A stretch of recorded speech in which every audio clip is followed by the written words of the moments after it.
ఎందుకు everyone welcome వెళ్తున్నావు? To divine cinematics channel. ఇప్పటివరకు చాలామంది కృష్ణ అవతారం ట్రైలర్ చూసి ఉంటారు. ఎవరైనా చూడకపోతే ఇప్పుడే ట్రైలర్ చూసి ఈ వీడియో చూడండి. ట్రైలర్ అయితే అసలు మామూలుగా లేదు. హై లెవెల్ విజువల్స్ తోటి చాలా గ్రాండ్గా ఉంది. అండ్ బడ్జెట్ ఎంత మూవీ టీమ్ అఫీషియల్గా చెప్పలేదు, బట్ విఎఫ్ఎక్స్ అయితే చాలా బాగున్నాయి. ఈ మూవీ 3 పార్ట్స్ కింద ప్లాన్ చేశారు డైరెక్టర్ హార్దిక్ గారు.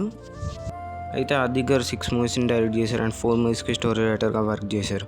అయితే దిస్ ఫిలిం ఇస్ డిఫరెంట్, ఎందుకంటే స్టోరీలో మనకు ప్రతి ఒక్కటి చూపిస్తున్నారు.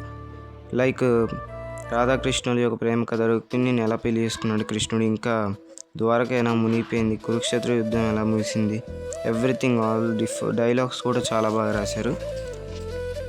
హై బడ్జెట్తో వచ్చే సినిమాలతో కంపేర్ చేస్తే this is far better than them. Mainly ఇలాంటి ట్రైలర్ని సైలెంట్ రిలీజ్ చేస్తారు. కృష్ణ జన్మభూమిలో లాంచ్ చేశారంట. మెయిన్లీ సాంగ్స్ అండ్ మ్యూజిక్ అసలు మామూలుగా లేవు. మూవీ May 7th రిలీజ్ అవుతుందంట. I was waiting to watch this film in the theatre. మీలో ఎవరికైనా రాధాకృష్ణ యొక్క తెలుసుకోవాలంటే కామెంట్ చేయండి, దాని గురించి ఒక వీడియో చేస్తాయి. ఈ వీడియో కనుక మీకు నచ్చితే లైక్ చేయండి అండ్ ఫ్రెండ్స్ అండ్ ఫ్యామిలీకి షేర్ చేయండి. ఇలాంటి వీడియోస్ కనుక ఇంకా కావాలంటే డివైన్ సినిమాటిక్స్ ఛానల్ని సబ్స్క్రైబ్ చేసుకోండి. నెక్స్ట్ వీడియోలో మళ్ళీ కలుద్దాం.